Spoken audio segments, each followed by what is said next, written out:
Welcome back to the 3994. Today we're sitting down with someone who has quietly become one of the most influential voices and leaders in our community, even though he probably would never describe himself that way. Wakefield Hare is the founder of Greater Than Financial, a longtime supporter of this podcast, and someone many people in Northwest Missouri know through his work in business, leadership, ministry, and community service. He serves on the Savannah Parks Board, is deeply involved at Fillmore Christian Church, and helps lead long-term community initiatives through the Andrew County Foundation. But this conversation ended up becoming about much more than finance. We talk about grief, about losing his father at a young age, about raising kids in a small town, about faith, purpose, pressure, and responsibility, about why community still matters in a world that feels increasingly disconnected, and about what it looks like to invest, not just financially, but emotionally and spiritually into a place and a people around you. It's thoughtful, it's personal, and honestly, it feels like one of those conversations that perfectly captures the heart of what this podcast is trying to be. Wake, thanks for being here today. Before we get started, I want to thank the sponsors who help make these conversations possible. Willem & Family's Deluxe Truck Stop, Gina's Cafe and Catering, E.L. Crawford Construction, North Central Missouri College, the Savannah campus, Scooters Coffee, and Pancakes, Pups, and Suds. Wake, welcome to the podcast. Thank you, Jody. Excited to be here. Thankful for what you're doing. Oh, thank you. And thanks again for always sponsoring. I was just doing a behind the scenes clip on the way here, and I was like, I don't know if you guys know, but Wakefield and Sarah have been sponsors and supporters from the very beginning before the first podcast. And that's just meant more than you know, and has given me the confidence to do it. And we did it because we have known you for a while. And so seeing your heart behind why you would do this, what you believe is your gifts and your calling, and saying, wow, you want to share that. And then also have been really impressed with your humility in producing a venture like this, taking feedback. I think the podcast was great idea from the start, but it's clearly gotten better over the time it's existed too. So congratulations. Thank you. And that means a lot. I appreciate that very much. But it's, I don't know, it just means so much to have you guys as sponsors, like I said, from the very beginning. And I don't know, I always value your opinion. So keep it coming. Yeah. Well, when someone asks, others may not ask. And so I don't need to have my opinion always known. Yeah. So tons of questions for you. Great. But knock out as many as we have time for. I want to ask from the beginning, I want to say, ask you just a little bit about how you grew up and what brought you to Savannah from Fillmore. Yeah, a girl, definitely, which I was very concerned about that particular part of my life for as long as I can remember. So thankfully, I grew up in the north part of Andrew County, and thankfully, my mom sent me to preschool at what was the Little Red Schoolhouse, which wasn't red, nor that little. It's, gone now by nearby where the dentist's office is. Okay. And so that's where I first met Sarah. In preschool? In preschool. Oh my gosh. Yeah. Love story. Yeah. I was actually crushing on a different girl in preschool, though. She wasn't my primary crush until a couple of years later. So not 4 years old, but 6, 7 years old. That's where it really got. But yeah, I really am thankful for her. And when you talk about Wakefield, you mentioned her name. It's not Wakefield. It's actually a culmination of so many people and powers far greater than me. And she is one of the greatest ones. So she's the one, once we got married, man, Savannah's just a good fit for what we were valuing. Mm-hmm. And this building's where we started our marriage, and upstairs, it doesn't look the same as it does now. But you literally have lived here since you guys got married? We did two stints. This is the second stint. Okay. So we started there very soon after we got married and got out of college at Northwest Missouri State University. So that's the only time either of us have been out of Andrew County. We lived in Maryville to go to school. We've gotten to travel and be at certain places for a long period of time, but we've called Andrew County home our entire lives. Did you ever think of leaving? Oh, yeah. I thought I was on my way to Mizzou most of my life to go to school. But then once Sarah and I started dating and the decisions started to become real. What does this mean? What are the consequences? And my family had gone through a significant event, and high school. And so it just became really clear that staying closer to Andrew County, closer to home was important. We've never been afraid to leave. We've just valued so much what staying close has provided, and so I really get excited when people leave because I know it doesn't mean they'll always be gone. So I am actually probably more pro, like you should consider leaving your roots just so you're not making any of these choices based on a half-baked set of information or facts. You know that Christmas movie? Mm. What's the Christmas movie? George Oh, yeah. Bailey. It's a Wonderful Life. Yeah. So it's funny because when you're talking, I wonder, did you ever have a moment like that where you were like George Baileying it and you're like, I want to get out of here. I want to shake the dust and move it on? Yeah. Never to the extent that movie and Jimmy Stewart portrays. I think about that movie a lot just because when you're trying to do things, as you well know, there are so many discouraging moments. And most of It's a Wonderful Life, which is aptly named, is discouraging. It's a long movie. And it's probably 85% of that movie is discouraging.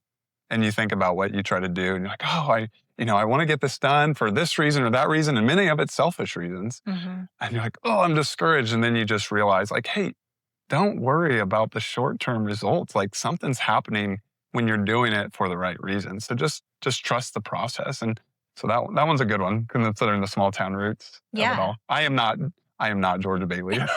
Well, but you have so much joy when you serve that I think about the end of the movie and how he's just so grateful for community. So it's funny that I think about you in that movie. But also you had a significant event, never thought about this, just like Georgia Bailey, where you did lose your dad. And I don't know that story. A lot of people do, and they thought really highly of him. And so how old were you, and how did that change the course of your life? Yeah, so it was springtime of my freshman year of high school. I had turned 14. And so my dad had, I actually called him a failed entrepreneur. I tried to publish that in the Savannah Reporter when I was writing some columns for them via my business. And I said, he's a failed entrepreneur. I let my grandma, his mother, who just recently passed away last August, I let her read that. And she really took issue with that words. Like he wasn't a failure. And I was like, I agree, Grandma. Absolutely not a failure. He's not identified as failure, but he did fail at a lot of things, including his entrepreneurial spirit. Still has a mark here in Andrew County. Some who watch this will remember Sancho J's that exists where Savage Nutrition now is Jerry Biggs' old office. And people worked for him and they mentioned him to me. Absolutely. And I'm like, oh, I wish I would have known it. And I got to see, behind the scenes of his life, a profile of his life has obviously changed mine. I would love for others to experience the profile of his life because it's just marked by a lot of hard days. And, my mom was a faithful, faithful wife and spouse to him during those hard days. And it looks so often like this is not a good story. And yet, like, oh no, it was an incredible story that so much of the fruit was coming later, including the last 2 years of his own life where he'd just been through it. This didn't work, that didn't work, this didn't work, including Sancho J's as a failed business, essentially. And yet he got into New York life selling insurance the last 2 years of his life. And I remember, because I was starting to pay attention to more in-depth things, and I remember him telling me, like, this is hard work, but I feel like it's really meaningful work. And so that is actually why I studied finance in college. And then in his own story, and then finding me my freshman year, he traveled via a friend who also was an Andrew County citizen, Reggie Simmerly. He'd asked his friends, like, hey, can you take me down there? I have some clients to see. So he took him down there.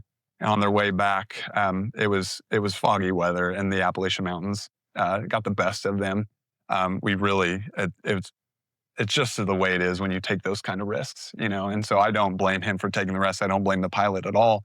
But found the plane 3 days. He was missing for 3 days, and we didn't know where he was. But it was about 24 hours when you start to suspect. But then it was a couple more days later, they said, hey, we did find the wreckage and there was no survivors. And so that,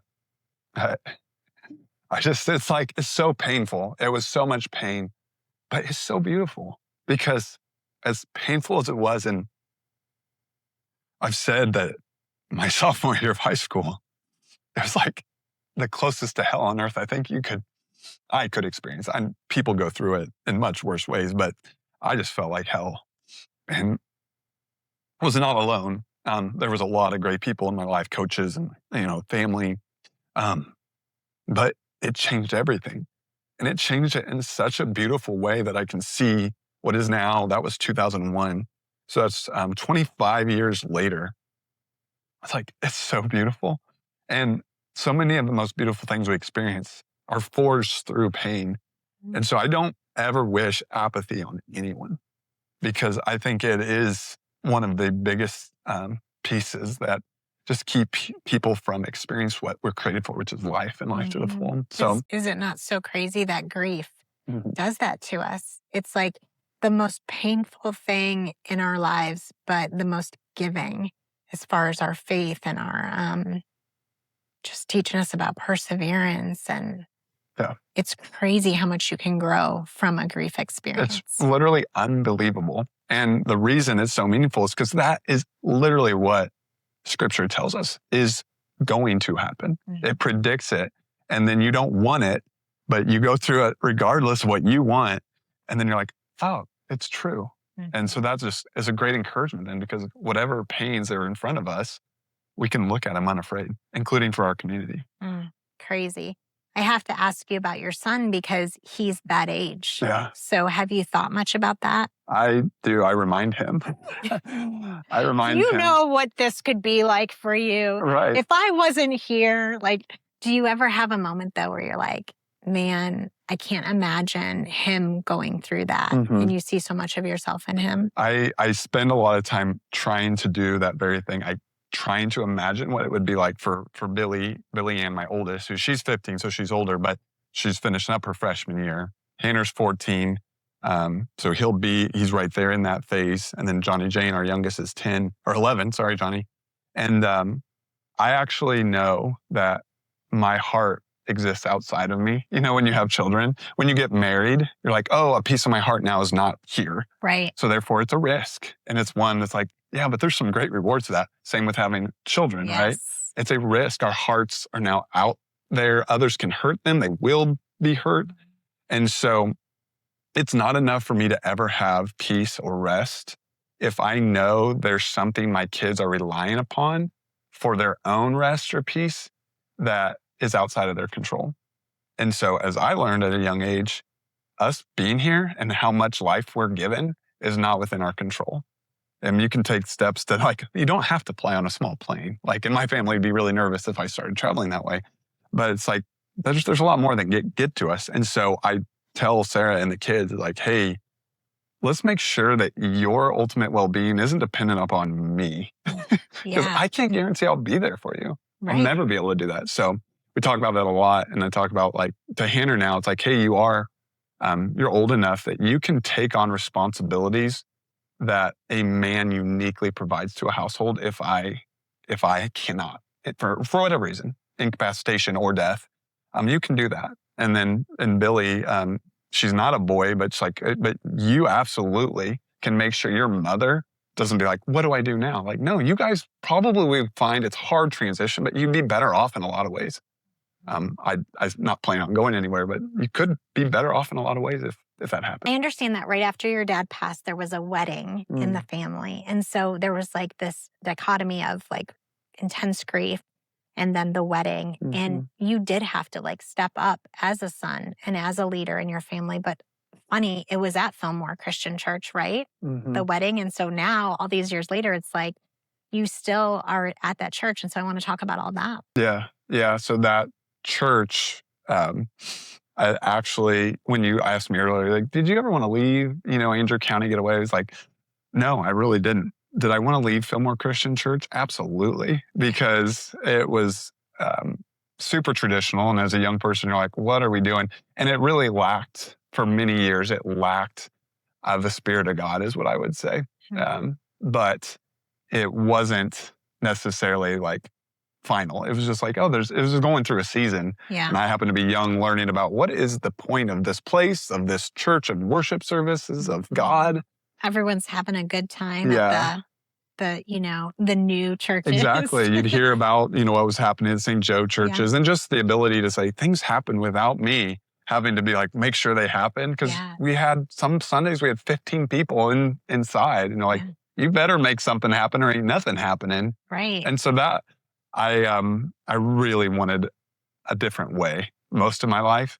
I'm so glad I didn't get that different way, because then that kind of pressure created on me, both, the experience of tragedy, then life goes on, between life events and weddings and just trying to figure out what's true. And that church in Fillmore has played a big role for that. And then really not wanting to be a leader at all in my life, like just let somebody else do it. And yet, because you find yourself in situations that I didn't choose, I think it was God's plan, or they chose me, or other people seeing something bigger than I could see, just saying, you do it. I Like, was why don't going to you do it? ask, like, who can you point to as a person or a group of people who were like, no, Wake, you have the leadership Mhm. qualities.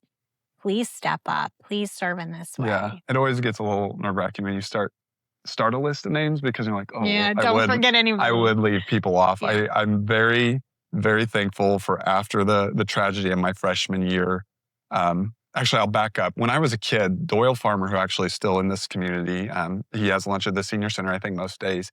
He would look at me as a very young, he's like, you will be a pastor someday. And I thought, you are crazy. Like, I have no desire, and I don't show anything that would be the qualities of a pastor. Yeah. And somewhere in there, which then leads to the other leaders of my life, Bob Hedinger also lives in Andrew County still, but spent a lot of his time in administration at the school district in Stanberry. But him and his wife, Jill, just played a priceless role for me. I couldn't pay them or thank them enough.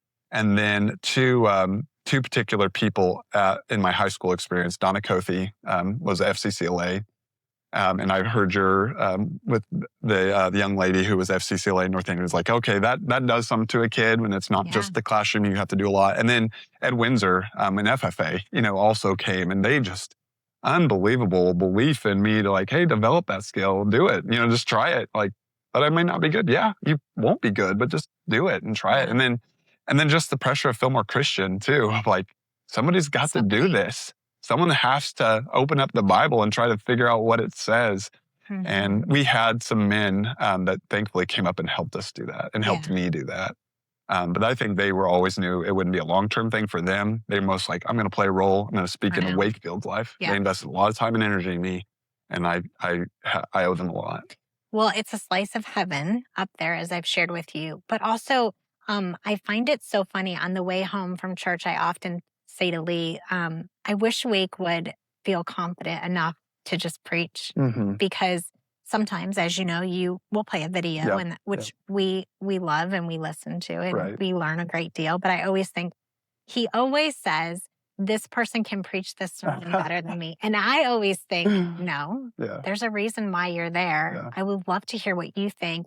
Even though you don't think it's eloquent enough, I disagree. Yeah. So I appreciate that. I'll disagree with you until the end of time. Well, it's good feedback too. And I don't ever I don't need to preach or be a leader at Fillmore Christian or anywhere else, but I do feel that it's something I've been given to do for now, however long that lasts. And so you mentioned the paces. Like I like to teach or preach every third week because that's a nice pace without having to prepare. You have a full-time job, like a business. You're an entrepreneur. And so I completely, as you know, understand that. And I'm doing this once a week, not every day, for a reason. Right.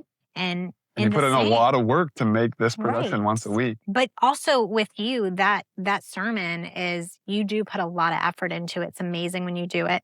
And we can appreciate that and support you in that. Thank you. Because the videos are just perfect. Great preachers. Yeah, they are. Yeah. And I mean, that's where I know, and I do think it is worth mentioning, is that a lot of people, even though church attendance in Andrew County, it's not measured directly. We get national figures.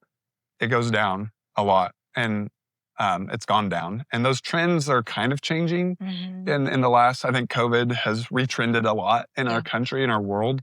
However, to me, in what's happened traditionally has shaped people's expectation. And it's like, okay, let's throw out whatever we knew or as kids or our grandparents did. It's like, the reality is we know humans are searching for something. And I believe there is an objective truth to be found. And I think we get that revealed that God has said it already. And then we're like, well, you said that, but let me go look over here too. And then we look and realize, oh, this really does appear true. That's how it's happened to me. My dad's death kind of showing me like, I've searched over here for fulfillment.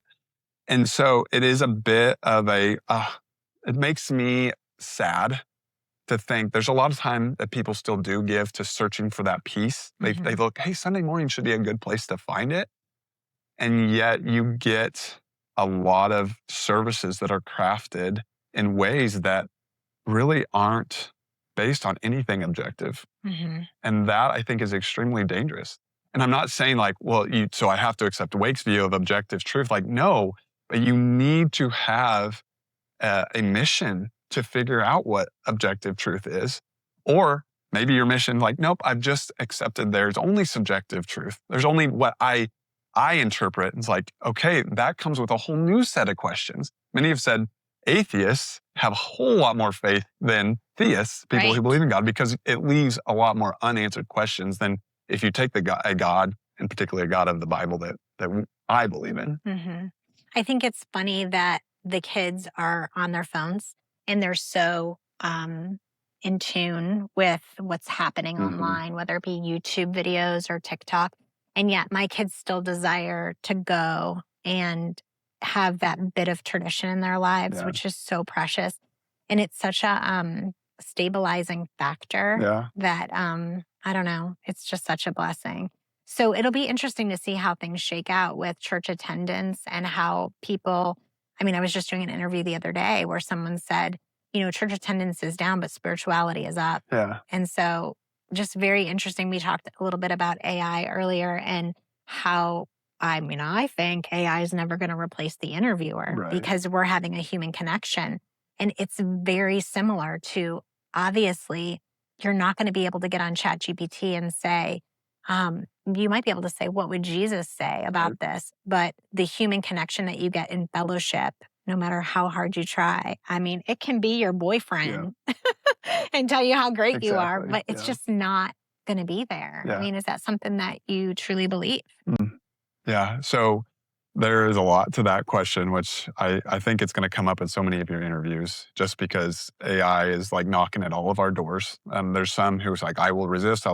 And it's like, I don't think there's a way to hide from the impact, right? You can say, I'm not going to directly correspond with the tool, but to hide from the impact, I know it's already had just a tool to make things go. And things that we don't even consider, like the road, whether it's fixed or not. It's like, well, ultimately, right now, MoDOT or the county relies on the internet to help get resources in the right place. Right. And so it's like things like, oh, that's not anything related to a computer. It's like in our world, COVID showed us how complex our systems are. So we have to be ready to have complex systems change and be disrupted. So as far as what it means, and I think as far as a question for the people who'd watch this who have an interest in Andrew County, whether they live here or not, I think what I would love for Andrew County to continue to prioritize better than almost any county or neighborhood on our planet is the clarity that humans matter and humanity is a specific creation that has been has come in a way that is unique to any other creation. And I think most people would shake their head like, yeah, that's good. But if you believe that, it does have other implications that like, okay, you're making this choice. I won't give a specific example, but you're making this choice that seems unrelated to that core principle. Humans matter. They are the most precious creation. But when you start to reflect on that principle, like how does that actually change? And how somebody in our community relates to AI, I think that has to be a core principle. Is the human the main point here? And human flourishing particularly. And because so the stats, like the stats that it will spit out or give us over the next few years won't have maybe the human taken into account. Right. It's going to be really interesting. Well, it is. They're all trained on data, you know, and they say it's pretty much gone through all the data that humans created. So that's a problem for AI models. Like, how does it learn more? How does it get better? And it's like now it creates its own data, what they call synthetic data. And all of a sudden you said, well, what was the main point or source. Not to get too much into financial weeds, but part of the reason the Great Recession in 2008, 2009, a big piece of why that ever spurred on in the first place was because the financial products got so distorted and twisted, what they called derived from others, this derived, this derived, this derived. And the reality of the financial product was here, the core, which in that case was a house that a family loves and enjoys for a lot of different reasons. That core was so far separated from the end financial product that there became a disconnect. And so I anticipate the same thing will be tempting to happen if the human is the point, but there's these iterations of data and AI models and technology. It's like sometime the human will get lost in that, and potentially like devastatingly so. And so it's something to pay close attention to as our world changes. I asked you earlier about your business and how, do we think that we're not going to need a Wake to talk to us about the financial and that we'll just ask ChatGPT? Right. You can see that my understanding of chat or my understanding of AI is very similar to probably our listeners' understanding of AI right now. Yeah. It's solely on ChatGPT and Claude. That's how much I understand and know. So which we didn't say Claude a few months ago, that many people, but that, has changed a little bit. But so much that we don't understand outside the scope of that. So talking from a financial standpoint, greater than financial, I want to know why is it called that? But further, tell me about the business. Tell me about the fact that I had no idea you have national clients. Yeah. It's not just this small baby business. You're pastoring the church and you have this business. Tell me about it. So the base of the business is the base of my life. It's Sarah. So Sarah came up with the name. I remember we were on our 9th Street house when we used to live there. And I remember her coming up with what about this? And it's that's fantastic. That's so good, Sarah. And she came up with the name for the space between too. So she's a good namer. And the business itself, I said my dad was interested in financial services, was in it. It took his life, but I was like, I will go back to it. And the reality is you just get so many conversations just like we're having. It's just hey, what's going on here? And how do we make decisions based off of it? And of course, it then intersects with capital allocation, investment, but it's more than that. And so my business, I've had the opportunity when you start putting things online, like videos, I have clients that live all over the nation. The coolest story, I have a personal finance course meant for teenagers that's on a instructional website, so anyone can access it. I get $30 a month from developing that years ago. It's so aged, it's not quality. I've already revamped it with Bailey's help behind the screen, and I just am waiting to get a couple things done to push it out. But a private school in Australia found that and called me up and it's can we use this? And with their accent, I'm not going to try to recreate it here. Right. And so they went through it. They used it as curriculum in their Australian school. And then they're the students would really love to meet you. So I woke up at 2 a.m. one night to get on a Zoom call with their student. I was I cannot believe this is my life. Yeah. This is so cool. And so that's one glimpse on that front. But then the business itself, my favorite clients are the ones that are actually really close here to home. Yeah. And they just, they share some of that DNA. Yes. And so it's easier, more cost effective to understand how they interpret the world and how they make choices. That's not to say it's not incredible to serve people all around the country. And then I learned so much from that diversity as well. What do you think is a misconception that people have about personal finance? I think just say it's this is money. It's a money problem. It's this is humanity, of which money is a tool. Similar if we talk AI. AI is a tool. Yeah. It's not alive. It will seem like it is. It's not. Money is a tool. And so it should be treated neutrally and understand it's incredibly dangerous, but it can be incredibly helpful to get so many cool human things done. Mm-hmm. And that's the point. Many people will make, they'll major in the minors when it comes to personal finance and investments and capital allocation. It's no, you got to know what the majors are and major in the majors. That's awesome. Thank you. Okay, so serving a rural community, that fascinates me because how is that different? And how does that community-rooted ideas, differ for you and for them other than other clients that are in major cities? Does it matter? Yeah. I mean, you have a unique experience because you've seen a lot and you've been in a lot of places, and the differences between why is a community in Missouri different from a community in New York. And so you could speak to that. I do want to say on camera, like, I think we need to get Jody interviewed sooner than later. Just to see like your perspective matters, and to that question, even like rural. And I've heard you talk about small town before, and you're picking up on the differences, and I think you're still discovering them. Like you ask those questions a lot because there's something different here. What is it? It's difficult to name because a piece of it is like, you don't know what it is until you sit in it for a while. And I think that has its basis in trust. Like, the human is not created to trust quickly. And if they do, we found like that's dangerous, because if you trust without verification of time in different settings and environments, all of a sudden you find, oh, was that really the best choice? I ended up somewhere I didn't intend to be. I didn't want this. It's like, why? Well, because you trusted maybe sooner than you should have. You rushed. And so that's been the benefit of Andrew County. It's not one of the fastest places in the world. And that used to bother me as a young man. But as I become an old man, we got this stuff going on. It's What? like, What's that? like It's you covered. wouldn't know, girl. I think I'm getting gray eyebrows, by the way. As we speak. I was like, what? I popped one the other day. Also have people in my life who do that for me, thankfully. But it's like wisdom, right? We gained wisdom. You've heard me talk about small town, and raised in a small town. Couldn't wait to get out of there. Home now in a small town. It's different. Yeah. So let's just transition for a moment, because I want to ask you about the Parks Board.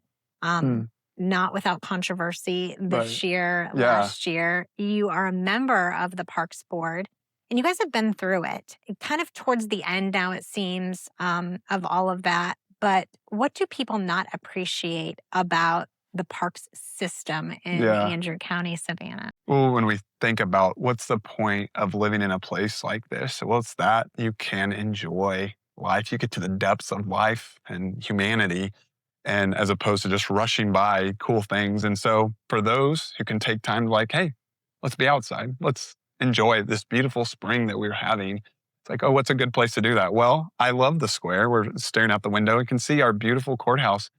But it's not great to look at all the time. I really enjoy the trees and seeing Duncan Pond and, and the activity of when you can sit on top by the Messick Park water tower and just kind of hear all the noise of children and playing happens from the pool or the ball field down there or the playgrounds. So you're saying that doesn't just happen? Like, there's actually people who are in charge of keeping it cool and nice? It's right. And so in Savannah, it's actually been incredible because of trust.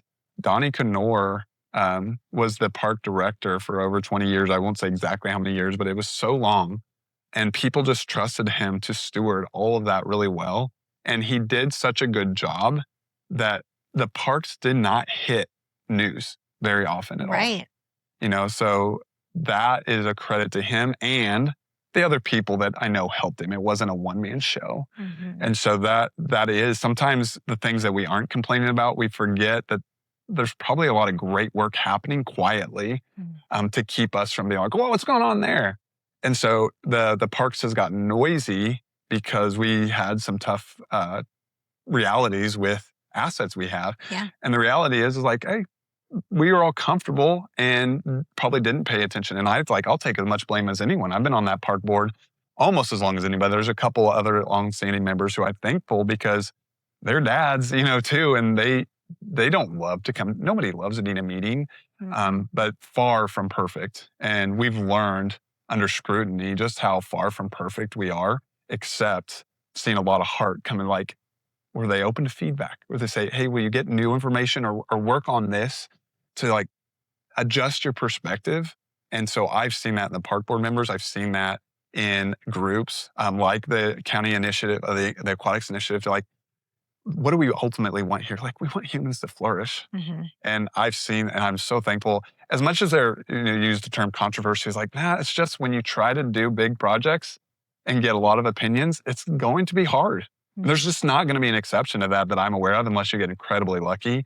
But even what I've learned in the last 12 months here in Andrew County, like, I don't want to trade that. I don't want to do it again. No. But I don't want to trade it. You don't want to do it again? No, I don't. Not yet. There'll be other projects. There's other projects in mind that I think are going to go really well in large part because what we've learned just these last 12 months of working with people who, none of them perfect, but all with a lot of heart. Yeah. And so that, to me, to the pain we talked about earlier, like, why would you not want to go through that? It hurts and it's hard, but then on the other side of that hurt comes something like, we're getting close to opening day, and when this airs, like, we may have experienced it, and it's like, that's gonna be a priceless moment. Like, I mean, are you incredibly proud of what our community has done? And how do you put that into words, being a member of that board and what has happened? Yeah, I would not use the term proud. I am overwhelmed with gratitude for the amount of humans who are just doing things that they're not sitting at home. In a world where you could be there and just sit at home. Don't take the risk. I am so thankful to be in a community where there's a lot of people right now who are doing what you do, who the people we could name on the ACAI, people in the park system, on city staff even, and just like, no, they'd rather engage than have apathy. And that is a great thing. And that's going to ruffle feathers sometimes. And that is also a good consequence because it means we're alive and we're working. So that's a lot of fun. I'm so grateful to be in Savannah when we're in Savannah and Andrew County. Well, let's talk about the foundation because you're also on that committee. And we don't know a lot about it. I often tell you that. I'm like, we need to know more. Right. So why is something like that important for a county our size? Well, you can't talk about the foundation without the same vein of what we were just talking about. Like, Annette Weeks does not sit still. And we are all better off because of it. And I've really been frustrated at sometimes when she's pinged me to get something done. And yet, like, I wouldn't trade it because I know she's like, I think the heart is like, she just wants this place, her home. Again, iron sharpens iron. Exactly. In that way. And she's bringing her iron and my iron. And I'm like, I'm not in the mood for sharpening right now. Yeah, I know. And so we are blessed to have that kind of personality. So the foundation, her and I, and the team that we assembled to get this done a few years ago, it's just gone really well, but it takes a lot of patience, especially when you're talking to people like, hey, these are decisions that are not 5-year or less decisions. Yeah. We are talking about 20 plus at the minimum, let alone these are probably things that we're hoping to pass on 2 or 3 generations and say, because someone did this now, you get to enjoy this then. And that's the blessing of the world we live in. This is really an abundant, prosperous world, even though a lot of people are struggling. But I think like that's where God can speak to a lot of that. That's internal. Externally, look around. It's like there's so much opportunity in the land and time we live in. What do you think this is going to mean for our kids generations from now? Or what do you hope it means? Yeah. The foundation. Yeah. So the work you guys do. So the foundation, I really think it's likely that I'll have grandkids and great grandkids that are like maybe, sitting right here or enjoying it. It's something that the foundation would help provide capital for. I think that's very likely. So it serves myself because that makes me feel good for my kids and the grandkids I haven't met, maybe great grandkids as well. However, I said, I do not guarantee that the Hare family will always be in Andrew County. I would never guarantee that because that's out of my control, really. There's so much that can happen. However, even if it's not my kids, there'll be kids that if they were mine, I would love them, and hopefully those kids will experience. And also, what if we did end up somewhere else? I hope there's someone preparing that place as well. And so that's a good perspective. Like if there's fruit, and I'm a part of that journey and story, that seems like a really satisfying story to be a part of. Not so worried about, as long as it ends like this, I have very little control over that. So I love the movie Up by Pixar. I think it's one of the greatest films of our lifetimes. And that key moment, spoiler alert, when they're trying to do something and realizing that it was never the end goal. It was the journey. It was the story along the way. So like, hey, let's buckle up and have a great time. What do you think this means project-wise for you guys? Like, what can we look forward to? And then how can we get involved? For the Andrew County Foundation, project-wise, we are getting to enter that new era of like, all right, there's enough capital now. We could get really serious about that. And so we're spending a lot of this year making sure that structure gets right and can be trusted by the community. And then as far as looking forward, our first major contribution was to help be a piece of the capital that finished the Duncan Park stage/pavilion. And so anyone who was out at the Duncan Park in July realized that is a great sense of the pricelessness of community. It was a really special night. They're hoping to recreate that. And I think it largely will be. The weather was also really great last year. So that's something like, even if it's not perfect, that's okay. We know why we live in this community, and we like it to know that there's others in here with us. So having a great place to help set the table for those kinds of experiences, like absolutely. And I think that's what the foundation's looking to do. We also always point out this is the Andrew County Foundation, not the Savannah. So if you put a point right in the middle and just created a radius, it's like, hey, there's a lot of cool things happening in these small towns, some of which you've highlighted, and say, we want to encourage activity, encourage idea generation, and really not let people think, I'd like to do that. It seems like a great idea. There's just not enough resources. Like, there is a leadership pipeline now through Leadership Savannah. There is a capital pipeline in multiple ways, but one more through the Andrew County Foundation. It's like, ooh, looks like the table is set for some really cool things to happen. What exactly, we cannot predict and say that's not our job.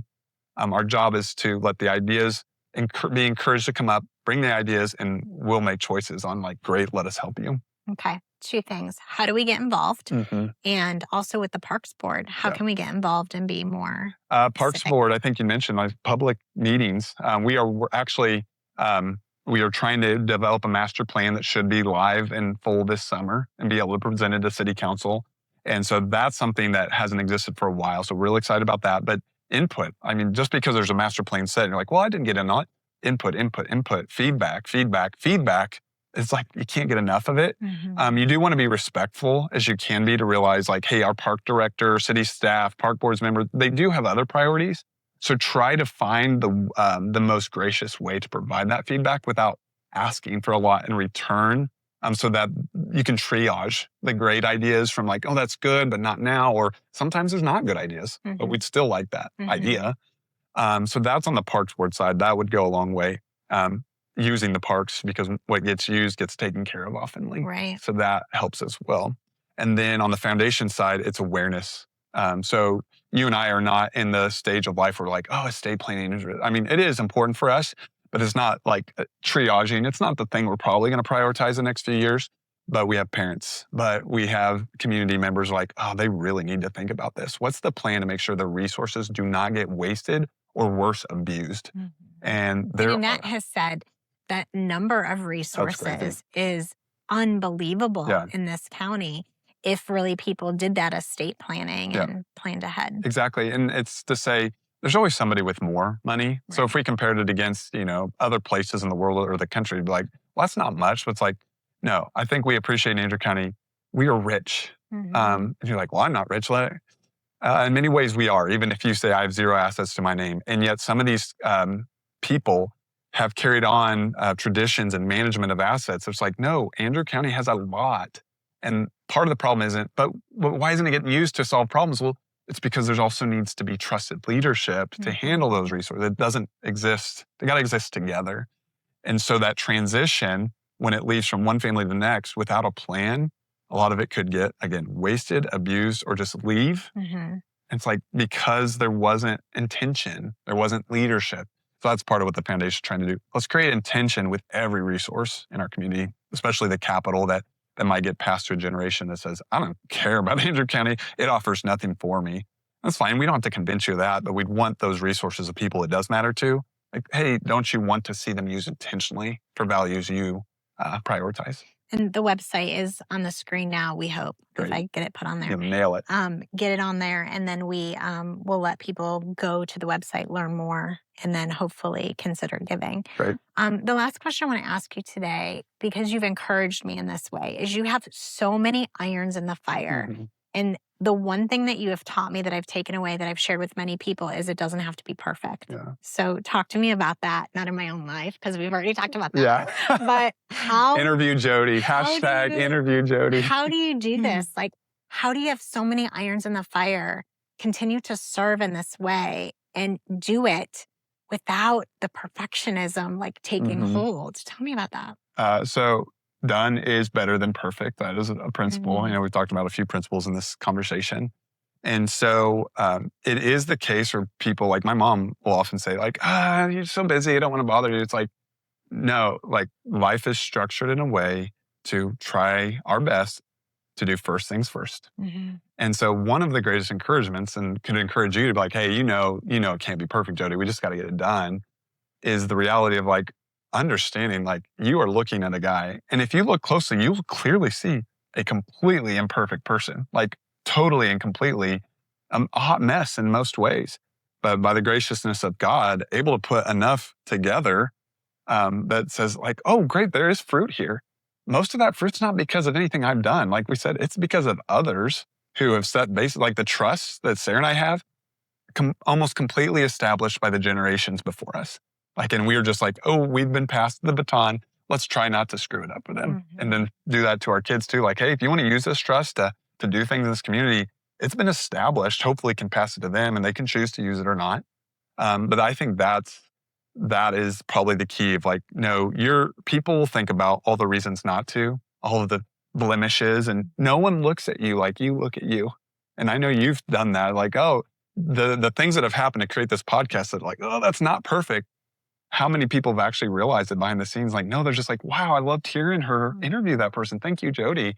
And that applies to almost every domain of life. Yeah, I've totally appreciated you saying like your bottom of the barrel, effort is more than we had before. Yeah. It's like a bottom of the barrel podcast, Jody, is better than not having one at all. Right. And people never had this before. And that's really been of an encouragement to me. So thank you. Yeah. I didn't even remember saying that. So really? Thank you for listening better than I I've told so even many remember. People that I've said, Wake has reminded me that my little bit of effort it doesn't need to be perfect. That's right. Like if I give 150%, do people really know the difference between that and no, because there wasn't anything before. Yeah, so exactly. High fives, high tens. Yeah, good job. And I would encourage people, because people look at you and they know you and they've seen you work professionally and they get a little discouraged because like, man, if she is having to say how hard she works to produce this, I could never. And it's like, that's a lie. Yeah. You could not produce a $39.94 podcast, but you can do something and you should, because that's what you were created for. You were not created for apathy or to sit still. It will go well if you try. And even if you fail, that's amazing. Like, good job on failing. Well, yeah. I mean, it hasn't been perfect, but getting out of my basement has been one of the greatest gifts. Like, it kind of makes me emotional. Yeah, good. Because interviewing so many people, very cool. Yeah. And the weekly, what you'd set up there early on, just you created social pressure on yourself. And to say that social pressure has been a tool to get you to get up, even if like, that's not the day, the weather's bad, I don't feel good, or the kids have this, and like, but I created some pressure. And one of my favorite quotes is pressure is a privilege. And so you are modeling that. And so I actually think in our community, a lot of people are like, oh, trust often like, well, don't put pressure. You can just trust them. Like, I think we should be putting pressure on each other in this community, not ungraciously so. Oh, I mean, you totally did when you and Sarah said, we're going to sponsor double what you're asking and before you even begin, because we know that this is going to serve the community and we know you can do it. Yeah. And I wouldn't have done it without that pressure. I mean, what was I thinking? Asking for sponsorship? I have such accountability. Yeah. So thank you. And thank you for coming today. Well, it's all gone really well. It's never easy, but it's gone so well. Thank you for doing what you do. Wake, thank you so much for being here. One of the things I kept thinking about during our conversation is how much impact can come from people who simply decide to stay engaged, not apathetic, not disconnected, not waiting for someone else to fix things. Just people who keep showing up for their families, their churches, their businesses, their communities, and their neighbors, even when it's hard, imperfect, or messy. I think that's really what this episode became about: legacy, stewardship, purpose, community, and the reminder that small towns don't stay small by accident. They stay strong because people choose to invest in them over and over again. If you'd like to connect with Wake and the team at Greater Than Financial, I'm going to include all of those links below in the show notes. And if today's conversation encouraged you in any way, share this episode with somebody who cares deeply about our community and where it's headed. You can find $39.94 wherever you listen to podcasts and on YouTube. New episodes drop every Thursday. Until next time.